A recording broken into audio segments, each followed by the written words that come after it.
Welcome to channel, Lake District and Eskdale. And if you watched last week's video when I said today we were going up Kirk Fell, you might be in for a bit of a surprise. The forecast for today, especially later on, was grim. I mean, it looks all right. We can't really see. Looks all right up there at the moment, but yeah, it wasn't good. So we've decided to do an Outlying Fell. We've driven to Ravenglass and we've come up on Ratty, and we're going to do Muncaster Fell, which could be a bit of a bog fest. So anyways, we will make our way up. We'll have a look at the route.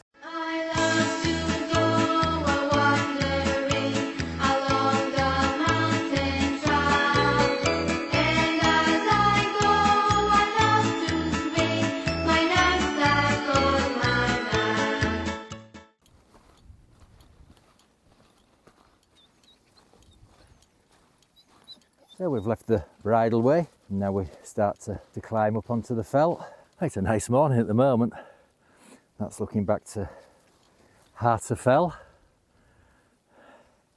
Yeah, right, so it's boggy already. Oh, it's warm though. Carry on upwards.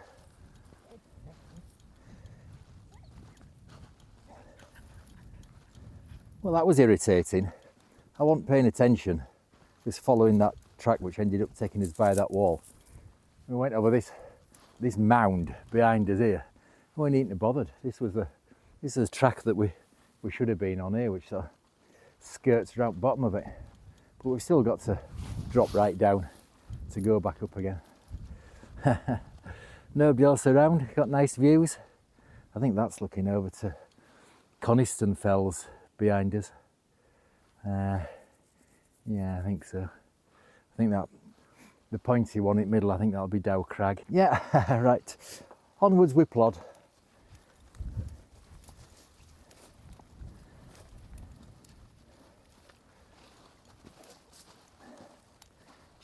Well, it's quite pleasant ambling our way up here. I've not been doing much filming though, because you know, some days you have a bit of an off day and you can't be bothered.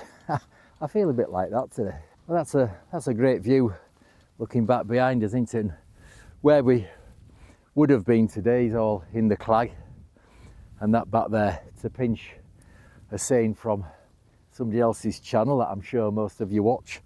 Bit of gate porn, that, isn't it? Anyway, we'll amble our way up. We're almost at the top now. We come to Muncaster Fell, which is a spot height. I think it's 223 metres, but then after that 9 metres higher is the actual summit, which is Hooker Crag. Right, so there's an old camp or something somewhere around here. It's not marked up 1 to 50,000 map on my GPS, and I can't be bothered going into my rucksack for me 1 to 25, so whether we'll actually see it or not, I don't know. I think, oh, this looks like a bit of a bog fest here. We might have to go around that way, go around it. Right, on we go. Charlie, come on this way, fella. So we've just deviated off our route to the top up there. The 223 metre spot height is just up there, but this is at Ross's camp. I did research what it was, but we weren't supposed to be doing this walk today, so I've forgotten. It was ages ago when I looked at it and I've forgotten. But that's looking over, I think that's Duddon Estuary down there. Yeah, and I spotted somebody coming up behind us down there as well. So we're going to make our way up to the top of Muncaster Fell and over to Hooker Crag, and I think we'll have lunch over at Hooker Crag. So we'll see you over there. So we made a pathless detour from Ross's camp. Oh, you can't see it now, it's disappeared, up to the 223 metre spot height of Muncaster Fell. Now there was a cairn up there. I don't know if that's the Wainwright top or not. Having not researched the walk at all because I wasn't intending doing this today. If you don't have to do that, just stick on path, because it was like knee-high bilberry up there. So yeah, we're now going to make our way up to Hooker Crag. So here we are on Hooker Crag, which is the high point of Muncaster Fell. Oh, it's lovely up here.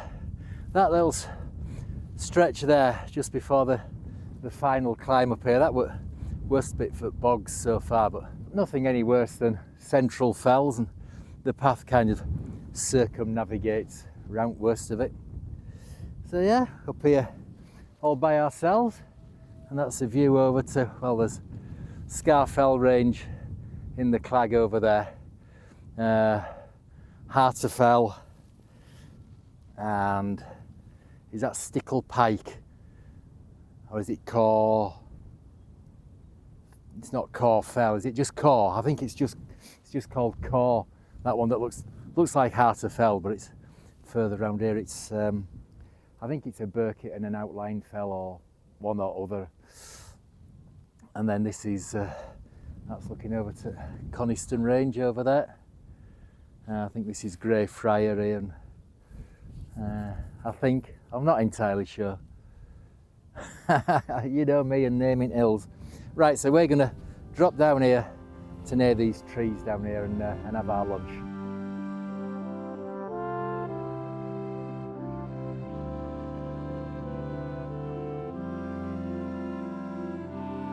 So lunch was very pleasant, with that view over to what I'm assuming is the Coniston Fells, but I could be wrong.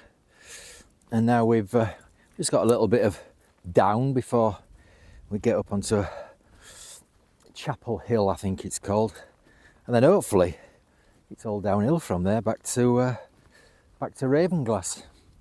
We've not seen this. Well, there was one person way behind us, but they seem to have disappeared. I don't know where they've gone.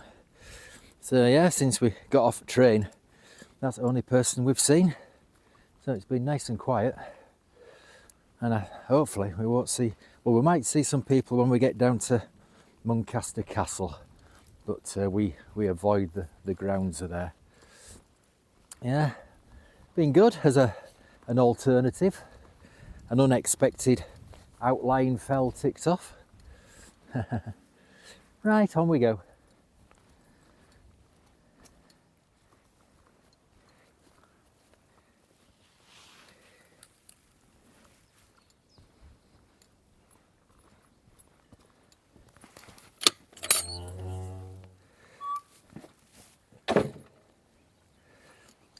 Come on, Charlie.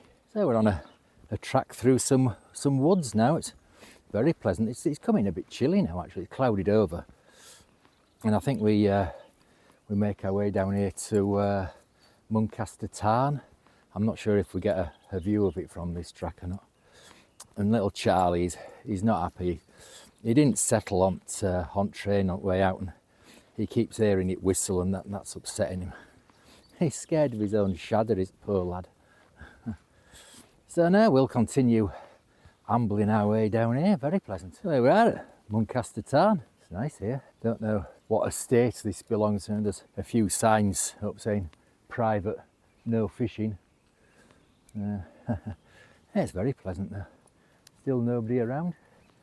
Just the birds singing for company.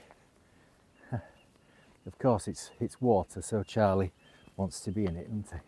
So according to this, we're on the Eskdale Trail now.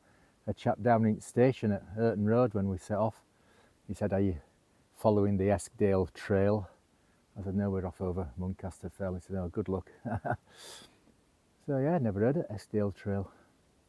Right, on we go. Well, this is very pleasant sauntering down here. I believe this is called Fell Lane, and we've just met two people and a dog just after we got past the tarn there. So that's only 3 people and a dog that we've seen so far since we left the train. So yeah, it's very nice, is this. I mean, the bogs on the top, yeah, it were boggy, but nothing any more extreme than central fells, and there was kind of avoiding route around the majority of it as well. So yeah, no issues really, and no people really neither, so very pleasant. So this takes us down to Main Road, and the route I'd initially planned, there's a bit of a section on road, but I've looked at the map and there's a couple of bridle ways that we can use, and then when we come out on road we just go straight across it there. So I think we'll do that. Right, down we go. So these avoiding bridleways that I'd had picked out, actually the route of the Eskdale Trail. So yeah, hopefully we'll just have to go straight across the road rather than a section down it.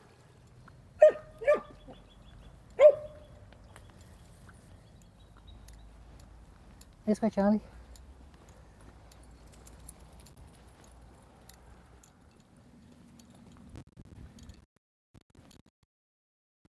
So we're into and straight out of the grounds of Muncaster Castle, and I think it looks like we're going to be following this Eskdale Trail all the way back to the car now. So we'll plod along here. Well, blooming heck, it's just started raining.